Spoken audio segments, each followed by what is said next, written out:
நீங்க கேட்கலாம், சிஸ்டர் இப்படி எல்லாத்துக்கும் ஜோம் பண்றீங்களே, உங்களுக்கு போராட்டம் வராதா?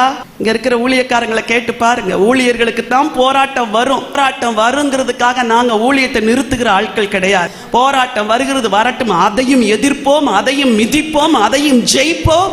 ஏனெனில் ஒரு பெரிய தேவன் நம்மோடு கூட இருக்கிறார். ஹல்லேலூயா.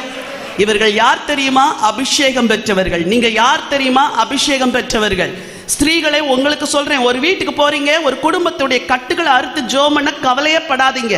அப்போ ஐயோ நான் உபவாசிக்கலையே, ஐயோ நான் ஜெபிக்கலையே அப்படின்னு நினைக்க கூடாது. ஆண்டவரே நீங்க என் கூட இருக்கிறீங்கப்பா, உங்க அபிஷேகம் என் மேல இருக்குது, ஆகவே உம்மை சார்ந்து இந்த கட்டுகளை நான் என்ன செய்கிறேன், அறுத்து ஜெபிக்கிறேன்னு ஜெபம் பண்ணா விடுதலை உண்டாகும். உங்க வீட்டிலே கூட பலவிதமான போராட்டங்கள், பிரச்சனைகள், சூழ்நிலைமைகள், சத்துருடைய கொந்தளிப்புகள் இருக்கலாம்.